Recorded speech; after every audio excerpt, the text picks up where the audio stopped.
আসসালামু আলাইকুম ওয়া রাহমাতুল্লাহি ওয়া বারাকাতুহু। আলহামদুলিল্লাহ রাব্বিল আলামিন ওয়াসসালাতু ওয়াসসালামু আলা আশরাফিল আমবিয়া ওয়াল মুরসালিন নবিয়িনা মুহাম্মাদিন ওয়া আলা আলিহি ওয়া সাহবিহি আজমাইন। আম্মা বা'দ।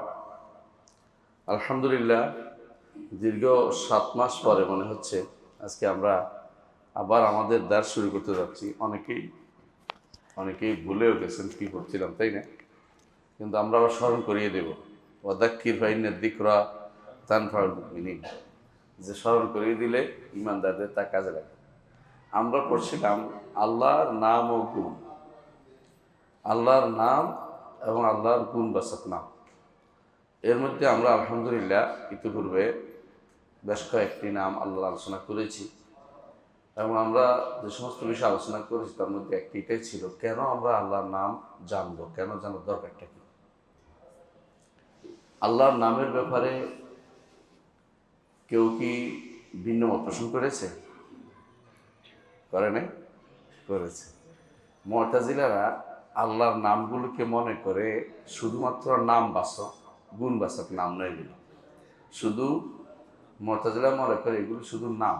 যেমন আপনার নাম অর্থহীন নাম হতে পারে, যেমন কালো মানুষের নাম হতে পারে সাদা, যা চোখে দেখে না তার নাম হতে পারে পদ্মভূষণ। তো এই জন্য মুতাজিলারা মনে করে শুধু নাম। কেন? তারা আল্লাহর গুণ স্বীকার করে না। নামের অর্থ করলেই গুণ হয়ে যায়।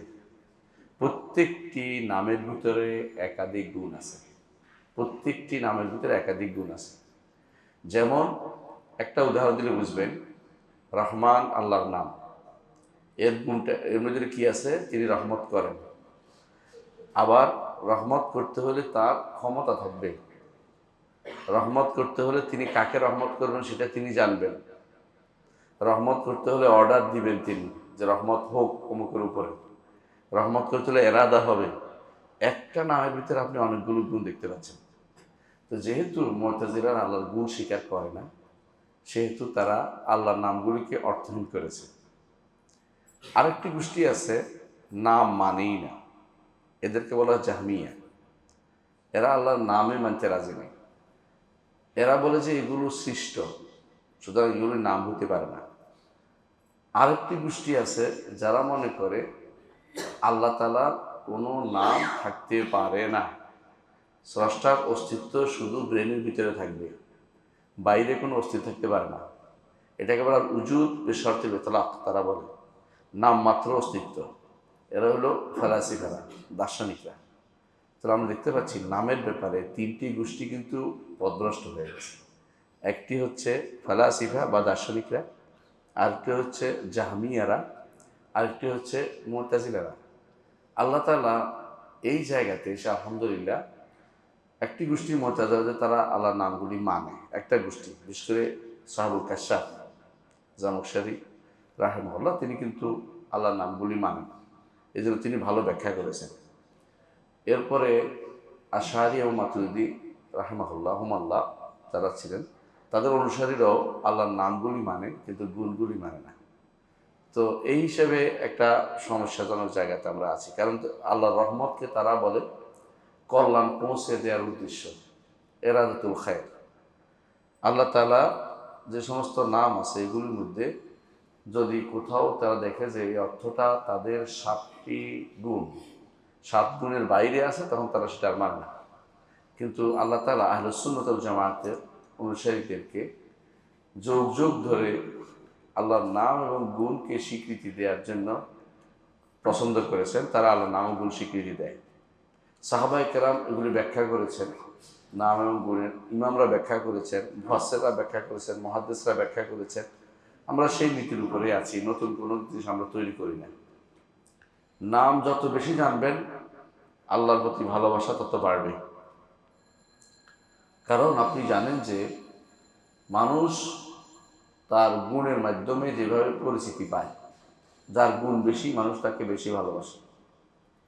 ঠিক রব্বুল আলামিনকেও তাকে আমরা দেখিনি, তার মতো কাউকে দেখিনি। আল্লাহ বলছে হাল তা'লামু লাহু সামিয়্যা, সমনামের কাউকে দেখিনি। ওয়ালাম ইয়াকুল লাহু কুফুয়ান আহাদ, তার মতো কাউকে দেখিনি। লা নিদ্দা লাহু, তার কোনো নিদ নেই, শাবিহ নেই, মতকেও নেই, তো তাহলে তাকে কীভাবে চিনব? তাকে চিনতে হবে নাম এবং গুণের মাধ্যমে। যাকে দেখিনি তার শুধু নাম এবং গুণ বর্ণনা করতে হবে। এখনও বুঝেন আমরা এটা? আল্লাহকে যেমন আমরা দেখিনি, তার মতো কাউকে দেখিনি, নাই, তার মতো কেউ নাই, সুতরাং আমরা তাকে চিনতে হলে তার নাম এবং গুণের মাধ্যমে চিনতে হবে। আর দুনিয়াতে আসার পর যদি আল্লাহর নাম এবং গুণ মাধ্যমে আল্লাহকে না চিনে থাকি, তাহলে সবচেয়ে হতভাগা আমরা। আল্লাহকে চেনা হচ্ছে দুনিয়াতে সবচেয়ে বড় নেয়ামত, আর আখিরাতে আল্লাহকে দেখা হচ্ছে, আল্লাহর চেহারা দেখা হচ্ছে সবচেয়ে বড় নেয়ামত। কারণ আমরা জানি যে আল্লাহকে দেখে আমরা কোনোদিন পুরোপুরি আয়ত্ত করতে পারবো না। আল্লাহ নিজে বলে দিয়েছেন, ওলা ইউহিতুনা বিহি ইলমা, সৃষ্টি জগৎ আল্লাহকে কোনোদিন পরিপূর্ণভাবে আয়ত্ত করতে পারবে না। লা তুদরিকুল আবসার ওয়া ইউদরিকুল আবসার ওয়া লতিফুল খাবীর। আল্লাহকে তো জানতে হলে কি করতে হবে? নাম এবং গুণ। যত বেশি নাম জানবেন, তত বেশি গুণ জানবেন, তত বেশি আল্লাহকে ভয়ও করবেন। মুহাম্মদ রাসূলুল্লাহ সাল্লাল্লাহু আলাইহি ওয়াসাল্লাম বলেছেন, আমি তোমাদের মধ্যে আল্লাহকে বেশি, আল্লাহ সম্পর্কে বেশি জানি, এই জন্য আল্লাহকে বেশি ভয় করি। যারা আল্লাহকে বেশি জানে আল্লাহকে বেশি ভয় করতেন। সাইয়েদনা আব্দুল কাদের জিলানী রাহমাতুল্লাহ আলাইহি, নাম শুনেছেন? তিনি তার একটা গ্রন্থ লিখেছেন আল গুনিয়াতুল তালিবিল হক। যারা হক জানতে চায় তাদের জন্য যে গ্রন্থটি তিনি যথেষ্ট মনে করেছেন, সেই গ্রন্থের মধ্যে তিনি আল্লাহর পরিচয় তুলে ধরেছেন নাম এবং গুণের মাধ্যমে। নাম উল্লেখ করেছেন, গুণ উল্লেখ করেছেন। তাহলে বোঝা গেল আমাদের সম্মানিত পূর্বসূরি যারা ছিলেন তারা সবসময় এই জায়গাটাতে বেশি গুরুত্ব দিতেন নাম এবং গুণ জানার ব্যাপারে। পরবর্তী যারা এসেছে তারা এই জায়গাটা তারা ধরে রাখতে পারেনি বিভিন্ন বিভ্রান্তির কারণে। কিন্তু আলহামদুলিল্লাহ আল্লাহ তাআলা আহলে সুন্নাত ওয়াল জামাতকে আল্লাহর নাম এবং গুণের হেদায়েত দিয়েছেন। এই জন্য তারা নাম উল্লেখ করেছেন, গুণ উল্লেখ করেছেন। নাম উল্লেখ করেছেন, এমনকি অনেকেই নামের উপর গ্রন্থ লিখেছেন, অনেকেই লিখেছেন। ইমাম কুরতুবী লিখেছেন, এমনকি ইমাম রাজি লিখেছেন, সবাই কিন্তু আল্লাহর নামের উপর গ্রন্থ লিখেছেন। হ্যাঁ, পরবর্তীরা অনেকে লিখেছেন, আগে অনেকে লিখেছেন। ইমাম জাজ্জাজি লিখেছেন আসমাউল হুসনার উপরে। তো নামের উপর গ্রন্থ লেখার উদ্দেশ্য হচ্ছে এটা, যে পড়বে সেইটা পাবে। নামের ব্যাপারে আমাদের নীতি ছিল একটা, কতগুলো নীতির মধ্যে একটা বলেছিলাম, আপনাদের মনে আছে কিনা, যে নাম কোনো বানানো যায় না, নাম সরাসরি নাম হিসেবে আসতে হবে। এর বাইরে সালফে সালেহীন কেউ কেউ এদাফতের মাধ্যমে নাম উল্লেখ করেছেন, যেমন বাদিউস সামাওয়াতি ওয়াল আরদ। তো যেমন তিনি আল্লাহ বলছেন যে যুল জালাল ওয়াল ইকরাম, এরকমগুলি করে নাম কেউ কেউ বলেছেন। কিন্তু আমরা সরাসরি নাম না বলা পর্যন্ত, ওগুলি নাম, তবে এগুলি সরাসরি নাম না, এগুলি হচ্ছে সম্বোধিত নাম। যেই নামগুলি সরাসরি নাম, সেগুলি 100 কাছাকাছি বা 99টার উপরে, সেগুলি আমরা সাধারণত উল্লেখ করে থাকি। তো ইতিপূর্বে কয়েকটি নাম আমরা আলোচনা করেছি, আজকে আমরা 3টি নামের নিয়ে আলোচনা করব, 3টি নাম নিয়ে আলোচনা করব। এই 3টি নামের এক নম্বর হচ্ছে আল খালিক, আরেকটা হচ্ছে আল বারি আল মুসাউবির। আল খালিক উল বারি মুসাউবির, এই 3টি নাম সূরা হাশরের 24 নম্বর আয়াতে আপনারা পড়েছেন, আল্লাহুল খালিকুল বারিউল মুসাউবির লাহুল আসমাউল হুসনা। তার সুন্দর সুন্দর নাম রয়েছে, তার মধ্যে একটি হচ্ছে খালিক, একটি হচ্ছে বারি, একটি হচ্ছে মুসাউবির। এখন খালিক অর্থ কি? যে যিনি সমস্ত সৃষ্টিকে একাই সৃষ্টি করেছেন, তার সাথে আর কোনো শরীক নেই, তিনি একাই সৃষ্টি করেছেন। অন্য আয়াতে আল্লাহ তাআলা বলেছেন, আল্লাহু খালিকু কুল্লি শাই, সব কিছু তিনি স্রষ্টা, তিনি সৃষ্টি করেছেন। আর সৃষ্টি করা আরেকটা হলো অস্তিত্বে নিয়ে আসা, এটা আরেকটা হচ্ছে বারা, বারি। এটা হামজা হতে পারে, হামজা বাদও হতে পারে। তো বারা তার হিকমত দিয়ে সমস্ত যারা প্রকাশ্যমান সব কিছুকে তিনি নিয়ে এসেছেন, সৃষ্টিকুলকে তিনি প্রকাশ করেছেন। আর মুসাউবির অর্থ হচ্ছে যে তিনি রূপদান করেছেন, রূপদান করেছেন। যত সুন্দর রূপ তিনি দিতে পারেন তত সুন্দর রূপ তিনি দিয়েছেন, এক একটাকে এক এক রকম রূপ দিয়েছেন। আপনি আশ্চর্য হবেন, কখনো কখনো মাছের সৌন্দর্য আপনি দেখেন সমুদ্রের মধ্যে, কখনো কখনো আপনি প্রাণীকুলের মধ্যে কোনো কোনো প্রাণীর সৌন্দর্য দেখেন, আল্লাহ তাআলা কিভাবে এত সুন্দর সৃষ্টি করেছে। একটা ময়ূরের পুচ্ছ দেখে আপনি তাকাইতে চান, বারবার তাকিয়ে থাকতে চান। তো বোঝা গেল আল্লাহ তাআলা সুন্দর যে সৃষ্টি, কত রূপ তিনি দিতে পারেন, এটা হচ্ছে মুসাফফির, এটা হচ্ছে রূপ। তো আল্লাহ তাআলা তিনি স্রষ্টা, যেমন নতুন করে তিনি তৈরি করেছেন, এটা হলো বারে। আবার তিনি এগুলিকে রূপদান করেছেন, যেটা তিনি ইচ্ছা করেছেন সৃষ্টি করতে, সুন্দর রূপও তিনি দিয়েছেন। এই জন্য তিনটি নাম তিনি একসাথে উল্লেখ করেছেন, তিনটি নাম, খালেকুল বারি ও মুসাফফির, খালেকুল বারি ও মুসাফফির। তো খালেক, এই জন্য তিনটার মধ্যে একটু পার্থক্য তো আছেই, কিন্তু তিনটা নাম তিনি কেন উল্লেখ করবেন? খালেক অর্থ হলো সৃষ্টি। কিভাবে এই সৃষ্টি হচ্ছে?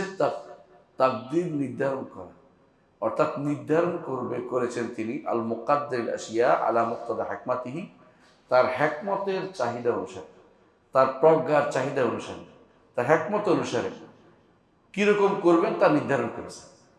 এই জন্য খালকের এখানে অর্থ হলো নির্ধারণ করা। এই জন্য খালাকা ফাহাদা, কদ্দারা ফাহাদা, একই অর্থে। সৃষ্টি করেছেন, হেদায়েত দিয়েছেন, অর্থাৎ তিনি নির্ধারণ করেছেন বান্দা কি করবে, সেটা তিনি তাদেরকে সেই পথ দেখিয়েছেন। প্রত্যেকটি প্রাণী কিন্তু এরকম পথ দেখে, আপনি দেখবেন। এমনকি একটা পোকা, গোবরে পোকাও, সেও দুনিয়াতে আসার পর তার কিভাবে রিজিক অর্জন করতে হয় সেটা সে শিখে নিয়েছে। এই যে মোকাদ্দার করেছেন, এটা হচ্ছে মূলত খালক, তাকদীর নির্ধারণ করা, এটা তিনি করেছেন। নির্ধারণ করার পরে নাই থেকে একটা নির্ধারণ করলে তো আর অস্তিত্ব এসে যায় না। কীরকম হবে নির্ধারণ করেছেন, কি কি তিনি সৃষ্টি করবেন, সেটা অস্তিত্বহীন থেকে অস্তিত্ব আনা হচ্ছে বারে। তাহলে খালেক হলো নির্ধারণ, বারে হলো অস্তিত্বহীন থেকে অস্তিত্বে আনয়ন করা। আর মুসাফফির হচ্ছে যে যেই সৃষ্টি তিনি আনছেন, যেরকম ইচ্ছা করেছেন সেরকম তিনি এটাকে সেরকম করে নিয়ে আসেন, যেরকম তিনি ইচ্ছা করেছেন সেই রূপে তিনি নিয়ে আসেন। প্রত্যেকটি প্রাণীকে তিনি রূপ দিয়েছেন। তো এইভাবে আপনি যদি দেখেন যে তিনি নির্ধারণ করেছেন তার ইলম এবং হিকমত দিয়ে, ইলম এবং হিকমত দিয়ে। আবার তিনি সৃষ্টি করেছেন সেটাকে তার হিকমত অনুসারে। আবার তিনি সেটাকে রূপ দিয়েছেন, সেটাও তার ইলম এবং হিকমত অনুসারে। পুরোটাই তার, এখানে আর কারো কোনো শরীক নাই, কারো কোনো অংশীদারিত্ব নেই। ইবনে কাসির রহমতুল্লাহ আলাইহি জন্য বলেছেন যে এখানে খালক অর্থ হলো তাকদীর, নির্ধারণ করা। আল বারি অর্থ হচ্ছে সে যা নির্ধারণ করেছেন তা বাস্তবায়ন করা এবং তা প্রকাশ করা, যা নির্ধারণ করেছেন তা প্রকাশ করা এবং সেটাকে অস্তিত্বে নিয়ে আসা। কারণ অনেকে নির্ধারণ করে না, আমি একটা পরিকল্পনা করি না বসে বসে, সব কি আমি অস্তিত্বে আনতে পারি? তাহলে মানুষ কিন্তু দুনিয়ার সব ধনী হয়ে যেত। মানুষ অনেক চিন্তা করে যে আমি এরকম করবো এরকম করবো, কিন্তু সবাই কিন্তু অস্তিত্বে আনতে পারে না। এই জন্য আল্লাহ তাআলা তিনি এমন এক সত্তা, যিনি যা নির্ধারণ করেন তা তিনি অস্তিত্বে নিয়ে আসেন। তারই একান্ত এই গুণটি রয়েছে। এই জন্য তিনি যখন কোনো কিছু করতে ইচ্ছা করেন তখনই সেটাকে বলেন হন, আর সেটা তখনই হয়ে যায়। কীরকম হয়? যেরকম তিনি ইচ্ছা করেছেন হোক, সেরকম সেটা হয়ে যায়, তার ইচ্ছা অনুসারে সেটা তৈরি হয়ে যায়। আল্লাহ তাআলা অন্য আয়াতে বলেছেন, সূরা ইনফিতারের ৮ নম্বর আয়াতে, ফি আইয়ি সূরাতিন মা শাআ রাক্কাবাক, যেই সূরাতে তিনি চেয়েছেন সেই সূরাতে তিনি আপনাকে জোড়া লাগিয়েছেন। এমনভাবে জোড়া লাগিয়েছেন যে তিনি চাচ্ছেন এরকম হতে, সেরকম হবে, আপনার মতো না। আপনার হাঁটু যদি কোনো পিছনের দিকে বাঁকা হতে পারত, আপনি কিন্তু হাঁটতে পারতেন না। সামনের দিকে বাঁকা হয়, পিছনের দিকে আটকে যায়, নাহলে কি আপনি পড়ে যেতেন। চিন্তা করতেছেন, একটা সামান্য জিনিস দেখাচ্ছি, চোখ যদি পিছনে দিত আপনি হাঁটতে পারতেন না, পিছনের দিকে তো হাঁটার জন্য না। তাহলে আল্লাহ তাআলা প্রত্যেকটা জিনিসকে যথাযথ হিকমত অনুসারে তিনি সাজিয়ে দিয়েছেন। এই জন্য তিনটি জিনিস একসাথে আসার কারণ, তিনটি নাম একসাথে আসার কারণ অর্থ হয়েছে, আগে তিনি নির্ধারণ করেছেন তার সৃষ্টি কিভাবে আসবে, দ্বিতীয়ত তিনি সেটাকে আবার অস্তিত্বে নিয়ে এসেছেন, তৃতীয়ত যখন অস্তিত্ব এনেছেন তখনও তিনি যেভাবে চেয়েছেন সেই রূপে তিনি এনেছেন। আপনার মতো করে আপনি আসতে পারবেন না, আপনার কথা আপনি আনতে পারেন না। এই জন্য আল্লাহ তাআলা সূরা আরাফের 11 নম্বর আয়াতে বলেছেন, ওয়ালাকাদ খালাকনাকুম তুম্মা সাওয়ারনাকুম, অবশ্যই তোমাদেরকে সৃষ্টি করেছি, তারপর তোমাদেরকে রূপদান করেছি। এই সৃষ্টি অর্থ কি? নির্ধারণ করেছে কি রকম আসবে, তারপর রূপটা নির্ধারণ করে দিয়েছেন। সুম্মা সাওয়ারনাকুম, সূরা আরাফের 11 নম্বর আয়াত। এই জন্য বলা হয় আগে সৃষ্টি, তারপরে আগে বের হওয়া, আগে নির্ধারণ, পরে অস্তিত্ব আনা। এটি আমরা দেখতে পাই সূরা হাদীদের 22 নম্বর আয়াতে আল্লাহ তাআলা বলছেন, মা আসাবা মিন মুসিবাতিন ফিল আরদি ওয়ালা ফি আনফুসিকুম ইল্লা ফি কিতাবিন মিন ক্বাবলি আন নাবরাআহা ইন্না যালিকা আলাল্লাহি ইয়াসির। জগতের বুকে যত মুসিবত আসে, দুনিয়ার বুকে মুসিবত আসে না আমাদের, অথবা নিজেদের মধ্যে মুসিবত আসে, বন্যা হলে বাইরে, নিজেদের শরীরে হইলে রোগ ব্যাধি, আল্লাহ তাআলা বলছেন এগুলি আগেই কিতাবের মধ্যে লিখেছেন, মিন ক্বাবলি আন নাবরাআহা, এগুলি বাস্তবায়ন আগেই নির্ধারণ করেছেন কিতাবে। কোন কিতাবে? লহে মাহফুজে। লহে মাহফুজে লিখে রাখছেন যে অমুক অমুক আসবে, তখন কিন্তু আসিনি, পরে আমি আসছি। ধরেন এত সালে 2000 অথবা আরও আগে, হ্যাঁ 1969 সালে, 68 সালে, আপনারা অমুকে এত সালে আসবেন, তারপরে সৃষ্টি হয়েছে, কিন্তু নির্ধারণ হয়েছে আগে। ঠিক আপনি যে অসুস্থ হবেন নির্ধারণ হয়েছে আগে, পৃথিবীতে বন্যা হবে নির্ধারণ হয়েছে আগে। এটাই হচ্ছে আয়াতের অর্থ, যে যত মুসিবত হয় জমিনে অথবা তোমাদের শরীরে, এগুলো একটা কিতাবে লেখা আছে তোমাদেরকে দুনিয়াতে অস্তিত্বে আগমন আসার আগেই। এটা কিন্তু এই নাবরা আহা শব্দটা বাড়ি থেকে আসছে, বাড়ি শব্দ থেকে আসছে। আল্লাহ বলছে এটা আমার জন্য একেবারেই সহজ। এ থেকেই আরেকটা হচ্ছে বারিয়া।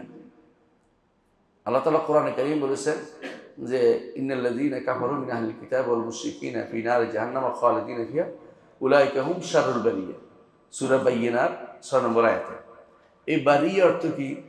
সৃষ্টি। বারিয়া অর্থ সৃষ্টি। সৃষ্টির মধ্যে সবচেয়ে খারাপ হচ্ছে যারা কুফরি করে এবং যারা শিরিক করে, জাহান্নামে তারা থাকবে, সৃষ্টির মধ্যে তার সবচেয়ে খারাপ। আবার যারা ঈমান আনে, আমল সালেহ করে, সৃষ্টির মধ্যে তারা সেরা, সৃষ্টির মধ্যে তারা সেরা। শব্দ ব্যবহার করছে কি? বারিয়া।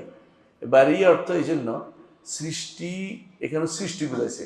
বারিয়াকে যিনি অস্তিত্ব আনেন তিনি হচ্ছেন বারি। বারিয়াকে যিনি অস্তিত্ব আনেন তিনি হচ্ছেন বারি। তাহলে বোঝা গেল যে আল্লাহ তাআলাই অস্তিত্ব আনেন, যাদের অস্তিত্ব তিনি আনেন তারা আবার ভাগ করেছেন। ওয়াল্লাযী খালাকাকুম ফামিনকুম মুমিনুন ওয়া ফামিনকুম কাফিরুন ওয়া মিনকুম মুমিন। তিনি তোমাদের সৃষ্টি করেছেন, একদল কাফের একদল ঈমানদার করে সৃষ্টি করেছেন। আল্লাহু বিমা তা'মালুনা বাসীর।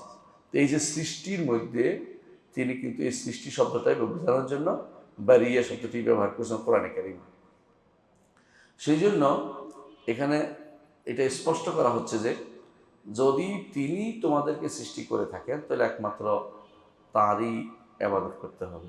যদি তোমাদেরকে অস্তিত্ব এনে থাকেন তাঁরই ইবাদত করতে হবে। তিনি ব্যতীত আর কারো ইবাদত তোমরা করতে পারো না। করলেই তোমাদের বারের সাথে তোমরা নাফরমানি করলে। বারে কি? অস্তিত্ব যিনি এনেছেন, অনস্তিত্ব অস্তিত্ব তার সাথে নাফরমানি করলে।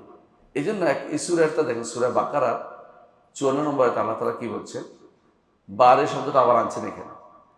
যারা মুসা আলাইহিস সালাতু ওয়াস সালামের সময়ে গরুর পূজা করছিল, মনে আছে? মুসা আলাইহিস সালাতু ওয়াস সালাম তাদের নিয়ে বের হয়েছেন ফেরাউনের থেকে, পাকড়াও থেকে বের হইয়া, নদী যখন বের হয়ে আসছেন, নদী পার হইয়া, কোন নদী এটা? আরব সাগর, কিন্তু নীল নদ না, আসলে আমাদের অনেকে নীল নদ মনে করি, বড়টা আর কি, বড় নদীটা, বড় নদী মানে সাগর। আরব সাগর পার হয়ে যখন তিনি এইবারে আসছেন, তখন তিনি আল্লাহর নির্দেশ মোতাবেক চলে গেছেন ইয়ার জন্য তাওরাত আনতে, কিন্তু এইদিকে এরা গরুর পূজা আরম্ভ করে দিয়েছে। গরুর পূজার ঘটনা আপনারা জানেন। যখন তিনি সেখান থেকে আসলেন, রাগ করলেন এবং তিনি বললেন যে হারুন তুমি কেন মানা করলে না? হারুন বললেন যে আমার দাড়িও ধরেন না, চুলও ধরেন না, আমি এদের নিষেধ করেছি, শোনে নাই, এরা আমাকে কাদু ইয়াকতুলুনানি, হত্যা করতে তারা উদ্যত হয়েছে। তখন আল্লাহ তাআলার পক্ষ থেকে তাদের শাস্তির ব্যবস্থা করা হলো। যারা কি করলো? গরুর পূজা করলো, তাদের শাস্তির ব্যবস্থা হলো।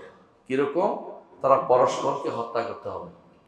একটা মেঘ নেমে আসলো, অন্ধকার হয়ে গেল, তারা পরস্পরে হত্যা করবে। যারা গরুর পূজা করেছে তারা পরস্পর হত্যা করবে। এটাই ছিল কোরআনের নির্দেশনা। বলছে কি, ওয়াইজ কালা মুসা লিকাওমিহি, যখন মুসা তার কওমকে বললেন, ইয়া কওম, ইহা আমার জাতি, ইন্নাকুম যালামতুম আনফুসাকুম বিত্তিখাযিকুমুল ইহলা, তোমরা গরুর পূজা করে তোমাদের তোমাদের নিজের উপর জুলুম করেছো।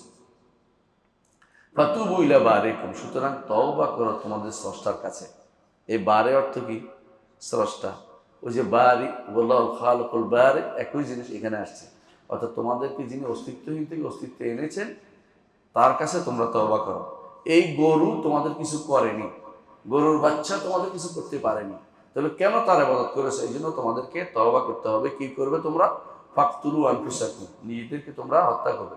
নিজে মারবে না, অর্থাৎ যুদ্ধ পরস্পর একে অপরকে হত্যা করবে।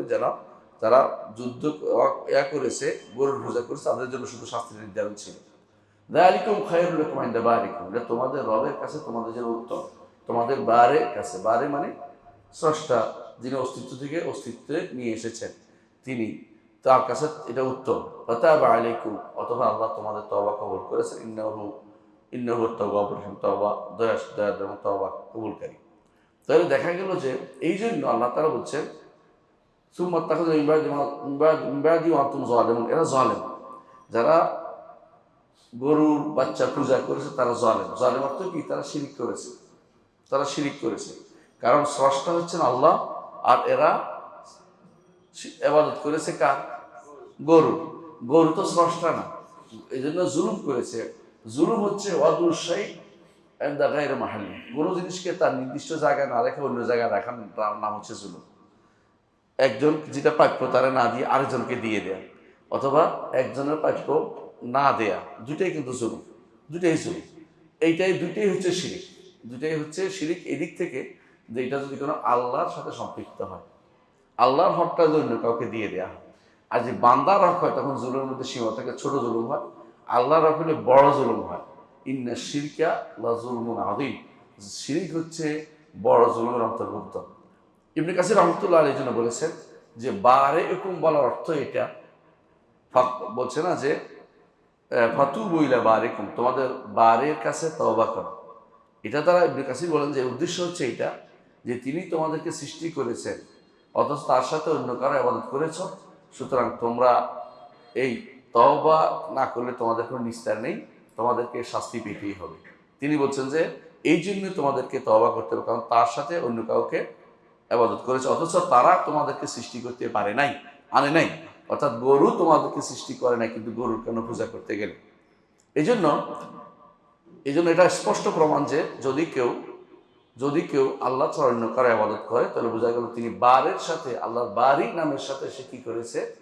সে জুলুম করেছে। আল্লাহর বারে দাবি করে যে মানুষ একমাত্র আল্লাহরই ইবাদত করবে, একমাত্র তারই ইবাদত করবে, দ্বীনকে তার জন্য খালেস করবে। এখানে কয়েকটা জিনিস আমরা বলবো। এক নম্বর হচ্ছে, তাহলে বারি শব্দের অর্থ কি? আমরা বারি শব্দের দুটো অর্থ পাই। বারি শব্দের দুটো অর্থ পাই। খালেকের আলোচনা লম্বা করবো না, কেন এটা আলোচনা গত পর্বে করেছি, ওখানে দেখে নেবেন। আজকে শুধু বারি এবং মুসাওয়ার দুইটা নিয়ে আলোচনা করব। বারি শব্দের দুটো অর্থ, একটা অর্থ হচ্ছে সৃষ্টি, আরেকটা অর্থ হচ্ছে কোনো কিছু দূরে থাকা। একটা হলো সৃষ্টি, একটা হলো দূরে থাকা, দুইটা অর্থ।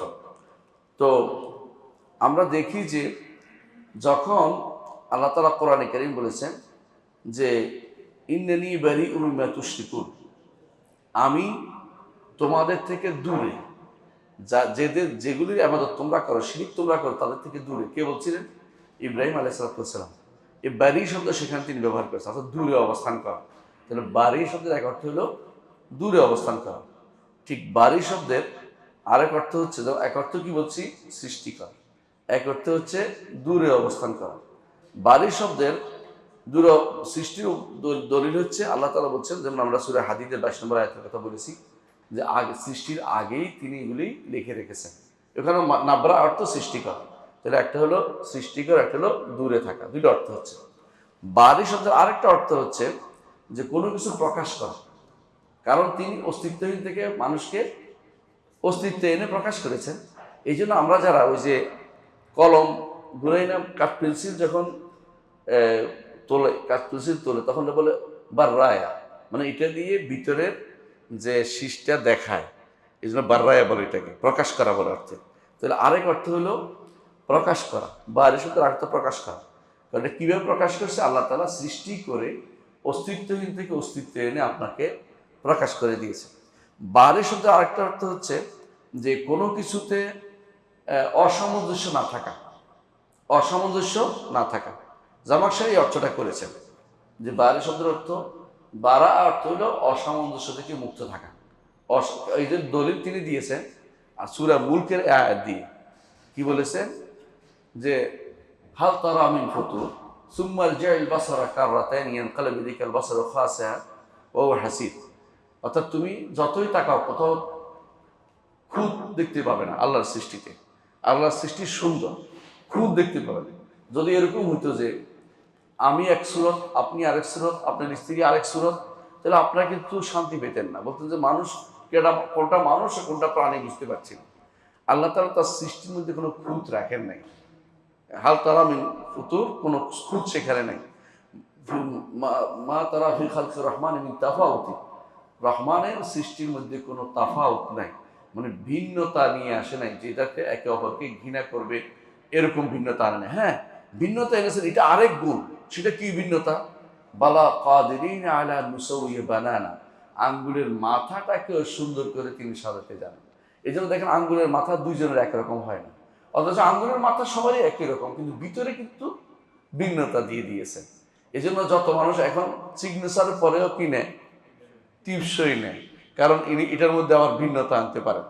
এটা হচ্ছে এর পরবর্তী আরেকটা অর্থ, যে যিনি তামা ইউজ করছেন দেখতে একরকম আবার ভিন্নতা আছে, দেখতে একরকম হলেও কোথাও না কোথাও একটু ভিন্নতা দিয়ে দিয়েছে। এইটা হচ্ছে তামাই। এমনকি যারা টুইন সন্তান তাদেরও কোথাও না কোথাও আল্লাহ তাআলা একটু না একটু পরিবর্তন দেন। বাবা মা বুঝতে পারে, বাইরের লোক বুঝতে না পারলেও বাবা মা কেন বুঝতে পারে? তারা ছোটকাল থেকে তাকে দেখে আসছে, এজন্য বুঝতে পারে তার কোথা কি পার্থক্য। একেবারে হুবহু হাতের আঙ্গুল একরকম হবে না, সব এক হলো। এগুলি এটাকে বলে বাসামাত ওয়া রাসিয়া। এই এই যে এইটা কোনোদিন একরকম হবে না, বাসামাত ওয়া রাসিয়া একরকম হবে না। বা জন্মসূত্রে যে দাগটা, শরীরের যে আঙ্গুলের মাথাটা, যে এটা কোনোদিন টিপসইটা একরকম হবে না। এমনকি টুইন হইলেও একরকম হয় না। এইটা বড় আশ্চর্য জিনিস, জগতে এত মানুষ আসছে, এত মানুষ যাচ্ছে, এটা কখনো একরকম হয় না। এই জন্য এটা দিয়ে আজ সারা দুনিয়াতেও দেখবেন যে আঙ্গুলের মাথা দিয়ে পরীক্ষা করে, আঙ্গুলের মাথা দিয়ে পরীক্ষা করে। যেমন আঙ্গুলের মাথা দিয়েছে তখন বুঝতে পারে যে এটা এই লোক কিনা। আমাদের একজন সৌদি আরবে উল্টাপাল্টা করে চলে আসছে, পরে সে মনে করছে তার আঙ্গুলের মাথা কি এতদিন রাখছে নাকি। 10 বছর পরে গেছে, যাই যখন এয়ারপোর্টে লাগাইছে তখন বলছে তুমি এই নাম নাও, তোমার তোমার ওই নাম এটা ছিল, তুমি এত তারিখে এখান থেকে গেছো। পুরো ডাটা চলে আসছে আঙ্গুলের মাথা। দেখছেন তো, শুধু আঙ্গুলের মাথা না, সুবহানাল্লাহ, দেখতে তো চোখ একরকমই দেখা যায়। চোখের মধ্যে ভিন্নতা আল্লাহ তাআলা দিয়েছেন, চোখের মধ্যে তামাইয়ুজ দিয়েছেন, ভিন্নতা দিয়েছেন। দুজনের চোখের মনি একরকম না, দুজনের চোখের সাদা অংশ একরকম না। এই জন্য কোনো কোনো উন্নত দেশে আর হাত লাগায় না, বলে চোখ ক্যামেরার দিকে তাকাও, ক্যামেরার দিকে তাকালে একটা নেন, পিকচার নিয়ে নেন চোখের, সেই চোখের এত এত কঠিনভাবে তাকে পার্থক্য করে দেয়, সে কোনোদিন অস্বীকার করতে পারবে না যে আমি এটা করিনি, এটা বলতে পারবে না, কারণ চোখে পার্থক্য চলে আসে। এমনকি শুধু হাতের নয়, এখন পায়েরও হচ্ছে, এটা পায়ের দিয়ে হচ্ছে। এমনকি অনেকে চোখের ব্রু দিয়ে পার্থক্য করতেছে, চুল দিয়ে পার্থক্য হয়ে যাচ্ছে। একজনের চুল আরেকজনের সাথে একরকম হয় না, রক্তের কণিকার মধ্যে পর্যন্ত পার্থক্য আল্লাহ তাআলা দিয়ে দিয়েছেন, কিন্তু দেখতে আবার একরকম, নইলে মানুষ শান্তি পেত না। ভিন্নতা দিয়েছেন, এটা সবই হচ্ছে বারা। আল্লাহ তাআলা বারে এই নামের একটা অর্থের ভিতরে পড়ে, অর্থাৎ তামাইয়ুজ করা, পার্থক্য করে দেয়া। আরেক অর্থ হচ্ছে যে যে মুক্ত ঘোষণা করা, মুক্ত করা। যেমন আমরা বলে থাকি যে আল্লাহ তাআলা বারি উদ্দিম্মা, অর্থাৎ সে জিম্মাদারি থেকে মুক্ত। এটাও কিন্তু বারে শব্দের একটা অর্থ, এটা বারে শব্দের একটা অর্থ। বারে শব্দের আর অর্থ হচ্ছে মাটি, বাড়ি। এই জন্য বারিয়া, খায়রুল বারিয়া তো উত্তম, মাটি যারা সৃষ্টি যারা তাদের মধ্যে উত্তম হচ্ছে এই মানুষগুলো। এই জন্য বাড়ি শব্দের মাটি শব্দটি ব্যবহার করা। এই জন্য তোরাব শব্দটির এক অর্থ বাড়ি শব্দের অর্থ থেকে ব্যবহৃত হয়। তাহলে আমরা বাড়ি শব্দের অনেকগুলো অর্থ জানতে পারলাম। এমনকি বাড়ি শব্দের আরেক অর্থ হচ্ছে যিনি মাজলুমকে জুলুম থেকে মুক্ত করেন। মাজলুমের অপবাদ আসে না, একটা মাজলুমের অপবাদ আসে যে অমুকে জুলুম করেছে। যিনি এই জুলুম থেকে একজনকে মুক্তি দেন তিনি বারে, কারণ আল্লাহ তাআলা মাজলুমকে হাসরের দিন মাজলুম হচ্ছে যে তাকে জুলুম থেকে মুক্ত করবেন। যারা দুনিয়াতে জালেম তাদেরকে শাস্তি দিবেন, মাজলুমকে তার প্রতিবিধান করবেন। এই জন্য তাকে তিনি বারে। বারি আরেক অর্থে তিনি বারি আল্লাহ তাআলা, যে যাবতীয় ত্রুটি থেকে তিনি মুক্ত, যাবতীয় ত্রুটি থেকে তিনি মুক্ত, এই জন্য তাকে তিনি বারি। তার কোনো সদৃশ্য কেউ নেই, তার মতো কেউ নেই, তার মতো কেউ নেই, তার কোনো শরিক নেই, তার কোনো স্ত্রী নেই, তার কোনো সন্তান নেই, এবং যত দুনিয়ার মানুষ তার জন্য যত খারাপ গুণ নির্ধারণ করে তা থেকে তিনি মুক্ত। এই হিসেবে বারি বারি বলা হয়। আরবরা বলে বারি, বারা তুমি আল্লাহ, যেমন মুক্ত ঘোষণা করা হয়েছে তেমনিভাবে বলা হয় তাকে। আরবরা বলে যে ফুলান বারি মিসলা বারাআতে ইবনে ইয়াকুব, মিসলা বারাআতে যিব মিন দামে ইবনে ইয়াকুব, অমুক অমুক দোষ থেকে মুক্ত, যেমনি ভাবে ইবনে ইয়াকুব, ইয়াকুব আলাইহিস সালামের ছেলের রক্ত থেকে, রক্ত পান করা থেকে বাঘ মুক্ত, কারণ বাঘে খায় না, এখন জানেন মিথ্যাচার করেছিল।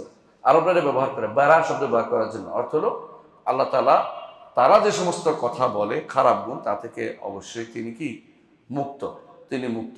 তাহলে আমরা দেখতে পাচ্ছি যে এই বারা বা মুক্ত থাকা এটাও একটা অর্থ, বারির একটা অর্থ যে তিনি যাবতীয় খারাপ গুণ থেকে তিনি মুক্ত, যে তিনি তার সমস্ত গুণই কি পূর্ণতা জ্ঞাপন।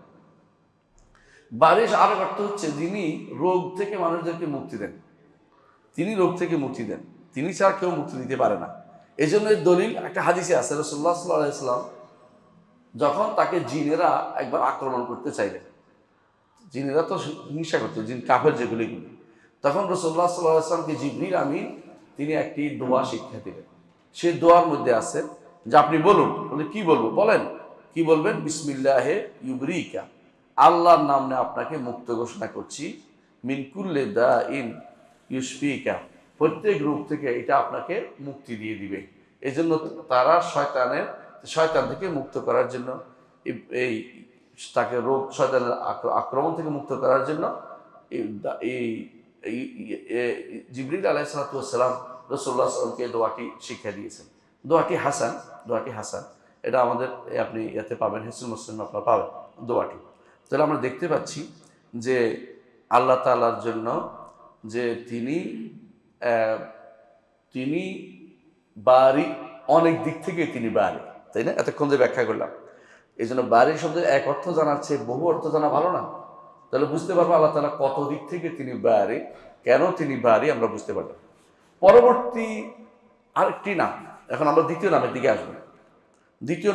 যাওয়ার আগে আমরা একটা কথা বলতে চাচ্ছি, এই আল্লাহর নামটা যে বারি নামটা, এর ফলাফল কি, এর ফল কি, আমাদের জানার লাভটা হবে কি? আমরা যখনই জানবো যে আল্লাহ তাআলা এই নামটি তার রয়েছে, তখন বান্দা যে সমস্ত কিছু ছেড়ে দিয়ে আল্লাহর দিকে ধাবিত হবে। বাড়ি অর্থ ছেড়ে দেওয়া বলছিলাম আমরা, মুক্ত হওয়া, সবকিছু মুক্ত হয়ে কার দিকে যাবে? আল্লাহর দিকে ধাবিত হবে। তখন সে আল্লাহর নির্দেশ পালনে প্রবৃত্তির অনুসরণ করবে না। মানুষ সাধারণত পথভ্রষ্ট হয় দুই দিক থেকে, প্রবৃত্তি অথবা সন্দেহ। মানুষের মনের ভিতরে প্রবৃত্তি জাগ্রত করে দেয় অথবা সন্দেহ জাগ্রত করে দেয়। সন্দেহ আসে সংবাদের মধ্যে, আর নির্দেশের মধ্যে প্রবৃত্তি আসে, বুঝলেন কিনা? আসরের নামাজ পড়তে ইচ্ছা করতেছে না, শুয়ে রয়েছেন, ঘুমিয়ে গেছেন, এটা প্রবৃত্তিটা, বুঝছেন তো? আল্লাহ যে আখিরাত দিবে, আখিরাতে যে আপনার শান্তি দুটো আছে, সন্দেহ তৈরি করে আপনাকে এটা থেকে দূরে রাখে, বিশ্বাস করা থেকে দূরে রাখে। যারা আজকে ঈমান আনে না, নাস্তিক যারা, বেশিরভাগ অন্তরে কি আছে? সন্দেহ, যাদের অন্তরে সন্দেহ। আর যারা ইবাদত করে না, এদের বেশিরভাগ অন্তরে কি? প্রবৃত্তি, বুঝছেন তো?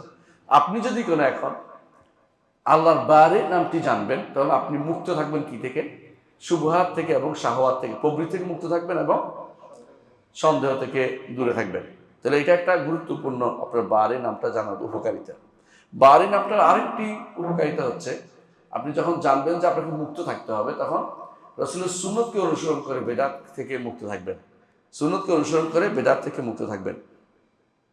আবার যখন বাড়ি নামটি জানবেন তখন আপনি যাদেরকে ভালোবাসা যায় না তাদের থেকে ভালোবাসা থেকে নিজে মুক্ত রাখবেন।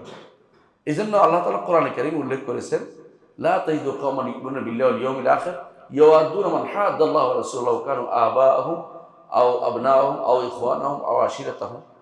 এভাবে আল্লাহ তাআলা বলছেন যে যারা কাফের তাদের সাথে, যারা কাফের তারা ভাই হইলেও, সন্তান হইলেও, তারা স্ত্রী হইল, পরিবার পরিজন হইল, বংশ হইল, তাদের সাথে কোনোভাবেই সম্পর্ক রক্ষা করা যাবে না। এটা বারাআত থেকে, মানে বিমুক্ত ঘোষণা করা থেকে। তো আপনি যখন এরকম আসবেন তখন আপনার সত্যিকার আল্লাহর বারি নামটাকে আপনি বুঝতে পেরেছেন। আল্লাহ তাআলা কোরআনে কারীমে ইব্রাহিম আলাইহিস সালাতু ওয়াস সালাম সম্পর্কে বলেছেন, ক্বাদ কানাত লাকুম উসওয়াতুন হাসানাতুন ফি ইব্রাহিম ওয়াল্লাযিনা মা। তোমাদের জন্য ইব্রাহিম এবং তার সাথে যারা আছে তাদের জন্য উত্তম আদর্শ রয়েছে। ইজ ক্বালু ইন্না বুরাআউ মিনকুম, যখন তারা বলেছিল আমরা তোমাদের থেকে মুক্ত।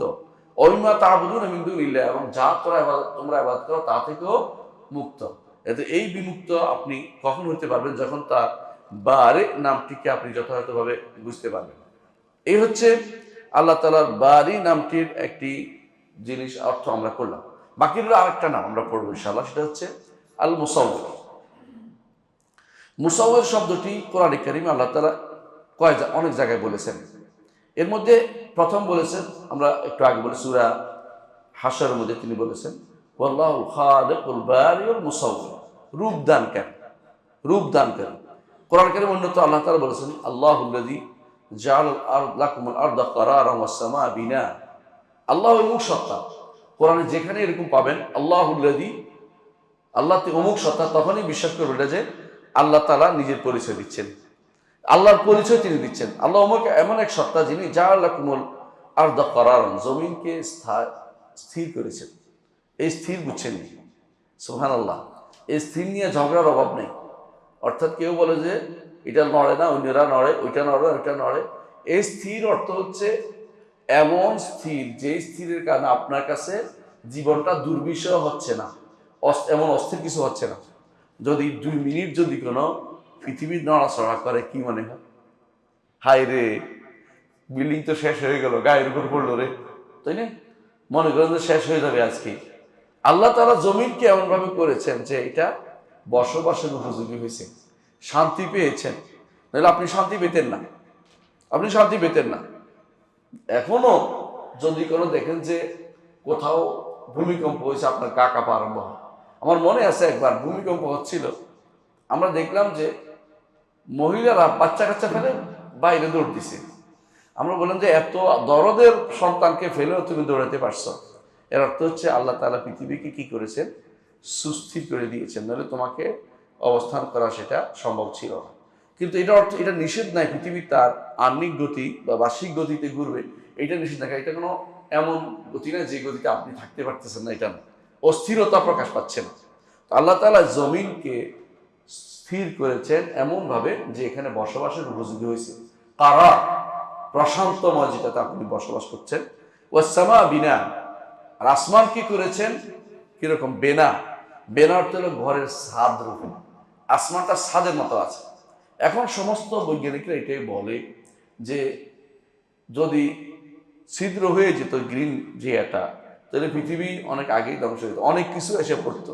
এখানে একটা ভালো একটা কি আছে, বাধা আছে, যে কারণেগুলি আটকে যাচ্ছে উপরে, এই জন্য পৃথিবীতে এসে আঘাত করতেছে না।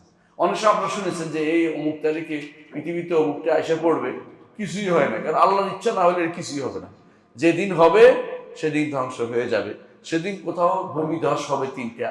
এর আগ পর্যন্ত আল্লাহ তার রসুলের যে নির্দেশনা আমাদেরকে দিয়েছেন, এর বাইরে কোনো কিছু ধ্বংস হয়ে যাবে মনে করার কোনো কারণ না। কারণ আল্লাহ তাআলা এইভাবে করেছেন ওয়াস-সামা বিনান, এবং আসমানকে করেছেন একটা ছাদ রূপে। এর বলছেন সাওয়ারাকুম, আর তিনি তোমাদেরকে তাসবির করেছেন।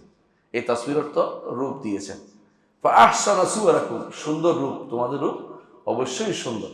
এই জন্য আল্লাহ তাআলা বলেছেন ওয়ালাকাদ কারামনা বনি আদমকে তিনি সম্মানিত করেছেন, এবং বনি আদমকে সবচেয়ে সুন্দর সুরত দিয়েছেন।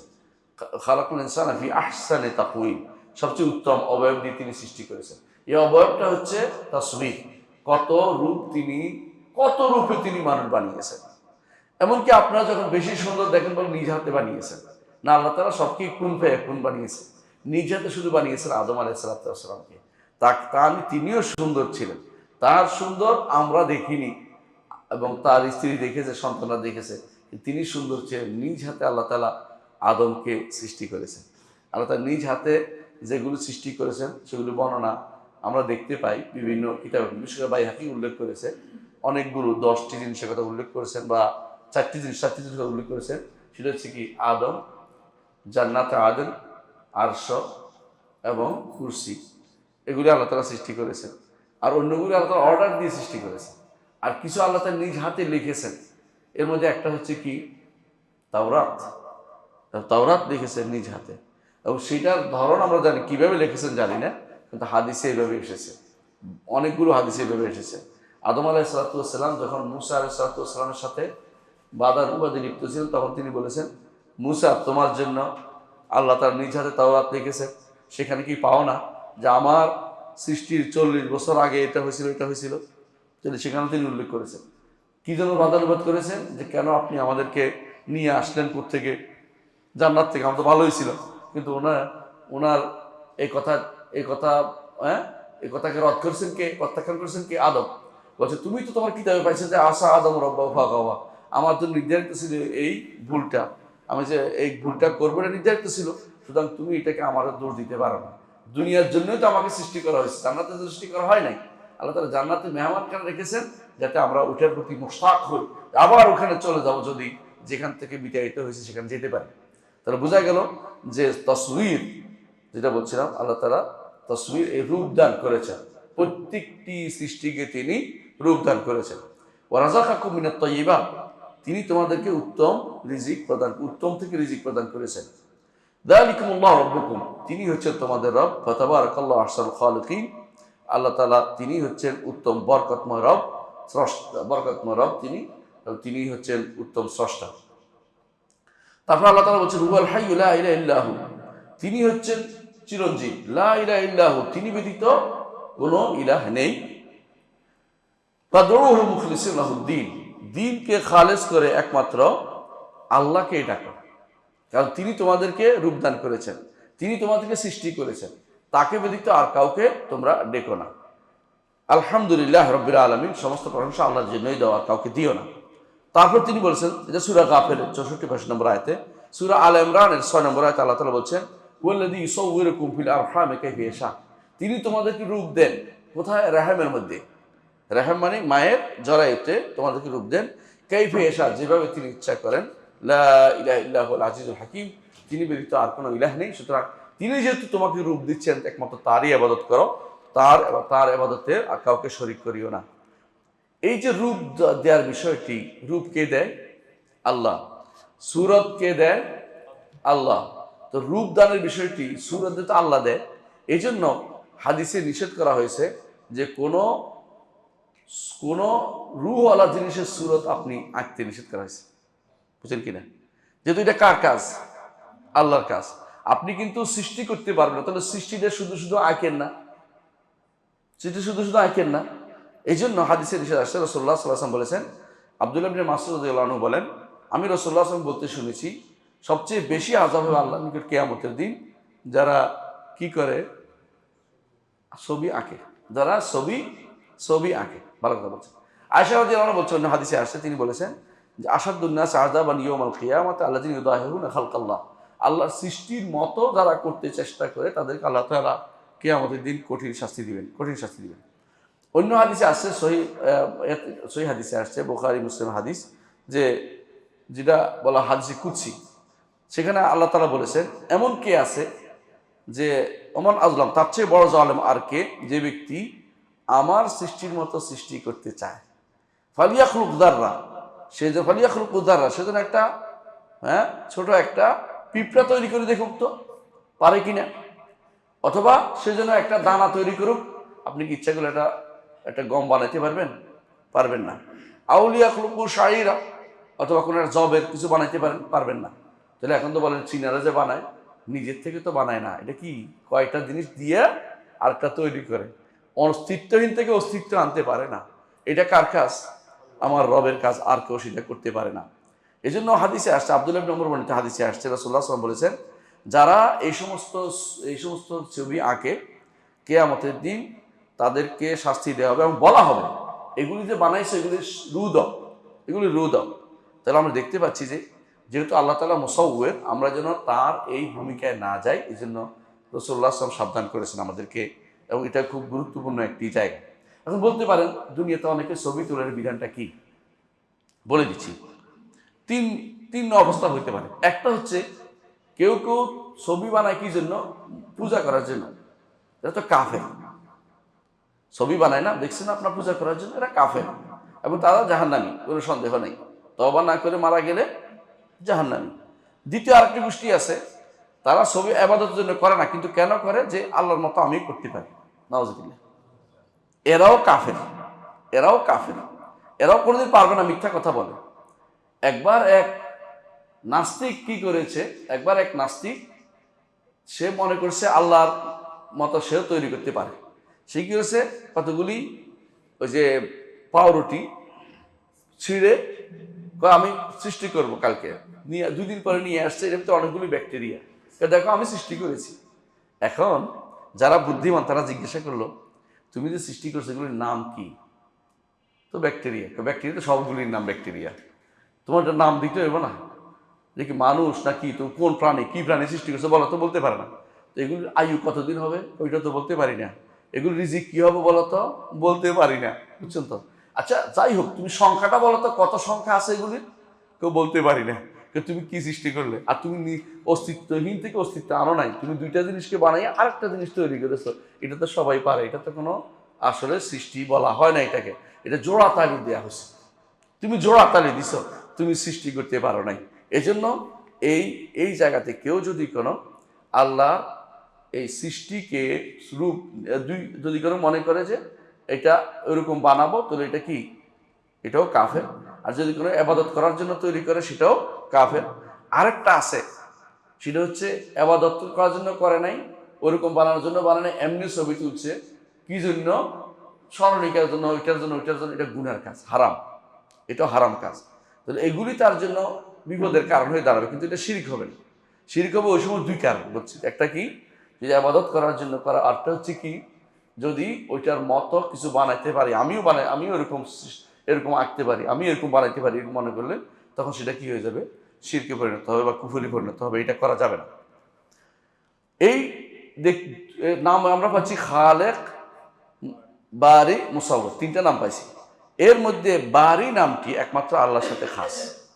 কোনো ব্যক্তি বারি নামটি নিজের জন্য বলতে পারবে না, কোনোভাবেই না। আলিফ লাম দিয়েও না, আলিফ লাম বাদেও না। বুঝছেন কথাটা? আলিফ লাম দিয়েও বলতে পারবে না। বাকি 2টা নাম, একটা হচ্ছে কি আল আল খালেক, আর একটা হলো মুসাউওয়ির। এই 2টি নাম যখন আল্লাহর জন্য হবে, তখন আলিফ লাম দিয়ে নির্ধারিত করে বলতে হবে, আল খালেক, আল আল আল মুসাউওয়ির। এর বাইরে যদি আপনি এগুলি দ্বারা জোড়া তালি দেওয়ার অর্থ হয়, হ্যাঁ, তাহলে আপনি এই শব্দটি ব্যবহার করতে পারবেন সৃষ্টির জন্য, তখন আল্লাহর জন্য হয় নাই। অর্থাৎ যদি এদাফা হয়, এই জন্য তখন আল্লাহর আলিফ লাম দিয়ে নির্ধারিত হয় না, তখন হবে যে বলতে পারবেন যে মুসাউওয়ির লিহাজা, এইটার সুরত ছবি তুলছে, এটা ছবি, এই ছবি তোলা তখন সৃষ্টির সাথে আল্লাহর সাথে ইয়া করার জন্য বোঝানো হয় না, শিরকও হয় না। এই জন্য বারি নামটি আল্লাহর সাথে খাস, কিন্তু মুসাউওয়ির নামটি অথবা মুসাউওয়ির নামটি এবং খালেক নামটি আল্লাহর সাথে খাস। এই জন্য কোরআনে কারিমে আল্লাহ তাআলা বলছেন, ফাতাবারাকাল্লাহু আহসানুল খালিকিন, যারা সৃষ্টি করে, বানায় যারা, এদের মধ্যে উত্তম যিনি বানান তিনি হচ্ছেন আল্লাহ তাআলা। তাহলে মানুষও বানাইতে পারে, আল্লাহ তাআলা উল্লেখ করেছেন। অনেকে এটা না জানার করে মনে করে যে আল্লাহ তাআলা খালেক আরো বানাইছে কেন? এই খালেক অর্থ কি? মানে জোড়া তালি দেওয়ার ক্ষমতা আল্লাহ তাআলা মানুষকে দিয়েছেন, কিন্তু এই খালেক অর্থ যে নির্ধারণ করা, যে নির্ধারণের পরে আবার অস্তিত্ব আনবেন, সেই ক্ষমতা আল্লাহ তাআলা সব মানুষকে দেন নাই, বরং কাউকে দিলেও তিনি স্পেশাল ক্ষমতা দিয়েছেন। এই জন্য অনেকে চিন্তা করে একটা বানাইতে পারে, আবার চিন্তা করে আর কেউ বানাইতে পারে না। তাহলে এটা একটা সীমিত ক্ষমতা, এটার দ্বারা কোনো শিরিক হয় না। এটা না বুঝার কারণে অনেকে উল্টাপাল্টা অর্থ করে থাকে। কোরআনে কারিমে আল্লাহ তাআলা যেন বলেছেন আয়ুশরিকুনা মা লা ইয়াখলুকু শাইআন ওয়া হুম ইখলাকুন, যারা যে কোনো কিছু সৃষ্টি করতে পারে না সে কি যিনি সৃষ্টি করতে পারে তার মতো? কখনো না। সৃষ্টি যিনি, এই সৃষ্টি অর্থ যে আল্লাহ বলছেন এই সৃষ্টি হচ্ছে অস্তিত্বহীন থেকে অস্তিত্ব আনা বা নির্ধারণ করা যে কিরকম হবে এটা একমাত্র আল্লাহ তাআলাই নির্ধারণ করেছেন। আর কেউ অগ্রিম নির্ধারণ করতে পারে। মাথায় একটা জিনিস বুদ্ধি আসে, বুদ্ধি একটা কিছু করে, আবার কেউ করতেও পারে কেউ করতে পারেও না। এগুলি বুদ্ধি কে দেয়? আমার আল্লাহ দেয়। তিনি না দিলে এটা কেউ করতে পারবে না। আল্লাহ তাআলা তিনি যথাযথভাবে তার যেভাবে ইচ্ছে এইভাবে তিনি সৃষ্টিকে কি করেছেন? রূপদান করেছেন, সৃষ্টিকে রূপদান করেছেন। সেটা একটা থেকে আরেকটা আলাদা, আবার দেখতে একই রকম, মানুষের দেখতে একই রকম, কিন্তু মানুষের ভিতরে আবার দেখবেন যে কেউ আছে মঙ্গোলিয়ান মানুষ, কেউ আছে ইউরোপিয়ান মানুষ, কেউ আছে আফ্রিকান মানুষ, ভিন্নতা আবার দিয়ে দিয়েছেন। এইটা কিন্তু বিশাল একটি আল্লাহর সৃষ্টি নৈপুণ্য। এই জন্য আল্লাহ তাআলা বলছেন ফি আইয়ি সূরাতিন মা শাআ রাক্কাবা, যেই সূরাতে তিনি ইচ্ছা করেছেন সেই সূরাতে তিনি তোমাদেরকে তারকিব দিয়েছেন, জোড়াতালি দিয়েছেন। সূরা আল-ফাতির এটা বলেছেন। এখানে আমরা দেখতে পাচ্ছি যে তিনটি জিনিসকে একসাথে নাম উল্লেখ করেছেন কেন? তিনটি লাগে, তিনটি নাম একসাথে উল্লেখ করেছেন, খালেক, বারে, মুসাউওয়ির।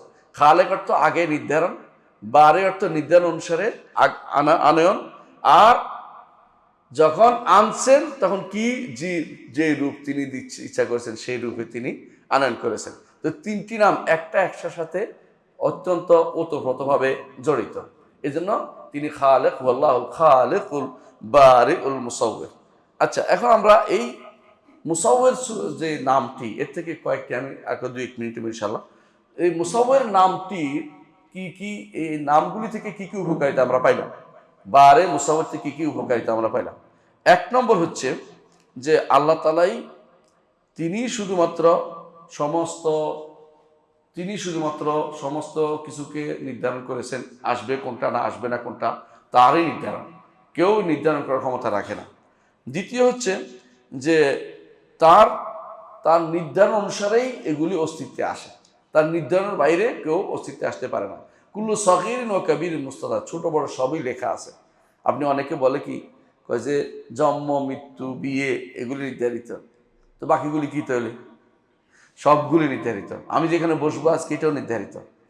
এবং নির্ধারণ করার পরে আল্লাহ তাআলা এটা আগে নির্ধারণ করেছেন, তারপর আবার দুনিয়াতে আসাটা নির্ধারণ করেছেন, আবার আমার সুরত নির্ধারণ করেছেন, সবই আবার সেই হিসাবে আসছি, একটু এদিক সেদিক করার কোনো সুযোগ নাই।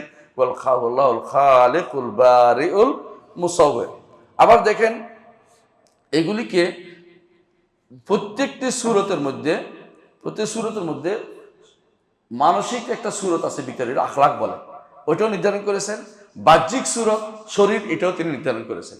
শরীরের ক্ষেত্রে কোনো মানুষকে দেখবেন যে বিশাল দেহ বানিয়েছেন, কাউকে দুর্বল দেহের অধিকারী করে তৈরি করেছেন। এগুলি সবই কিন্তু আল্লাহ তাআলার সৃষ্টি নৈপুণ্যের অন্তর্ভুক্ত। আরও একটি শিক্ষা আমরা পাই এটা যে সৃষ্টি যেন কোনোভাবেই আল্লাহর সাথে কোনোভাবে তার মত হওয়ার চেষ্টা না করে। তাহলে মত হওয়া কি? তিনি যেহেতু মুকাদ্দের, কেউ না বলে যে আমিও তো নির্ধারণ করতে পারি, এটা যেন কেউ না বলে। তিনি যেহেতু বারে, কেউ যেন সৃষ্টি অস্তিত্বহীন থেকে অস্তিত্ব আনার দাবি না করে। তিনি যেহেতু মুসাউওয়ির, কেউ না বলে যে আমি যেভাবে ইচ্ছে এভাবে রূপ দিতে পারি, এটা বলতে পারবে না। একজন মানুষ যদি চায় তার ছেলে সব সুন্দর হবে, কোনোটা কালো হয় কোনোটা সাদা হয়, কোনো ইচ্ছা করলেও কিন্তু সুন্দর আনতে পারে না। তাহলে বোঝা গেল কাইফে ইয়াশা, যেভাবে ইচ্ছা এইভাবে তিনি রূপদান করেন। এটা হচ্ছে মুসাউওয়ির অর্থ। আবার দেখেন এই হাদিস থেকে বা এই আয়াত থেকে আমরা বুঝতে পারলাম যে তাসবির তাঁর কাজ। সুতরাং যে কেউ এটা নিয়ে বা টানাটানি করবে, এই আল্লাহ তাআলার এই সিফাত নিয়ে টানাটানি করবে, হাদিসে আছে রাসূলুল্লাহ সাল্লাল্লাহু আলাইহি ওয়াসাল্লাম বলছেন আযাবতু, তাকে আমি শাস্তি দিব, অর্থাৎ তাকে তিনি শাস্তি দিবেন, ইয়াউমুল কিয়ামah শাস্তি দিবেন। তাহলে এবং বলা হবে যে এগুলিকে তুমি সৃষ্টি করো, যেগুলো তুমি তৈরি করতে চেয়েছো তুমি বানাও, কেউ কিছুই বানাতে পারবে না। আরেকটি শিক্ষা হলো আল্লাহ তাআলা বিনা হিকমতে কাউকে সৃষ্টি করেন নাই। প্রত্যেকটি সৃষ্টির মধ্যে কি আছে? হিকমত আছে। আপনি অনেক সময় বুঝতে পারবেন না কেন আল্লাহ তাআলা এই টিকটিকি সৃষ্টি করেছে পোকামাকড় খেয়ে ফেলতে। আবার টিকটিকি আমাকে মারতে বলেছে, কারণ বেশি হয়ে গেলে আমার ক্ষতি হয়, বেশি হয়ে গেলে সেটা ক্ষতি করবে, বুঝেন কথাটা। ঠিক কুকুর সৃষ্টি করেছেন কুকুর কি করে? ভালো কাজে ব্যবহৃত হয়। এমন কুকুর দিয়ে তো শিকারও হয়, মুআল্লিম যদি হয় শিকারও করা যায়।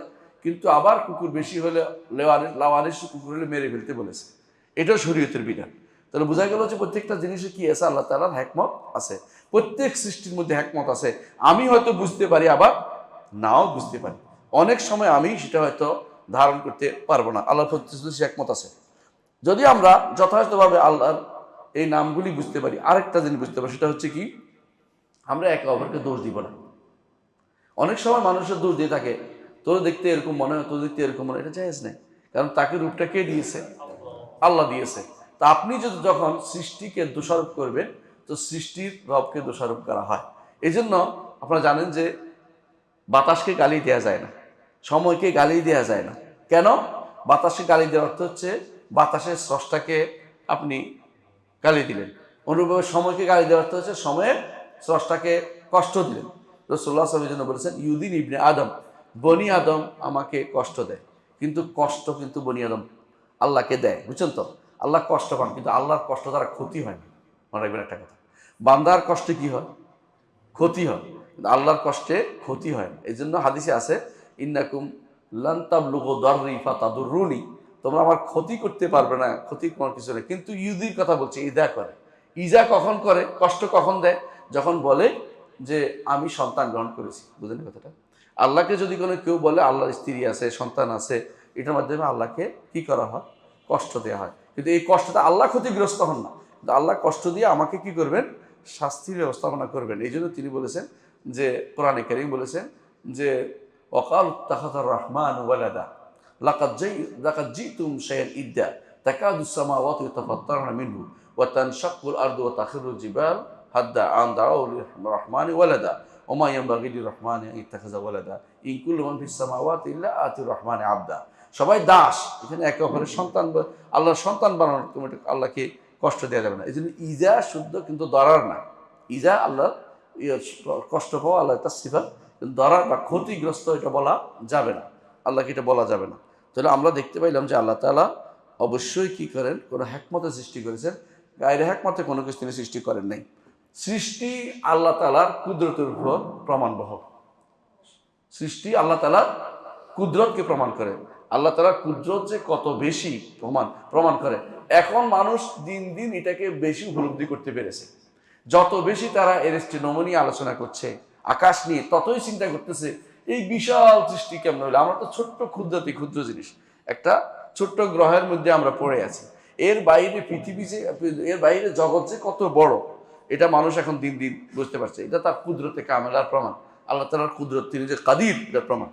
আর সব শেষে বলবো যে, যখন মানুষ আল্লাহ তাআলা সম্পর্কে জানতে পারবে তিনি স্রষ্টা, তিনি খালেক বারে মুসাউবির, তখন আল্লাহ তাআলা তার জন্য যা মঞ্জুর করেছে এইটাতে সে সন্তুষ্ট প্রকাশ করবে। বুঝেন কথাটা? আল্লাহ আমাকে এটা দিয়েছে, আলহামদুলিল্লাহ, আল্লাহ আমাকে এটা দিয়েছে।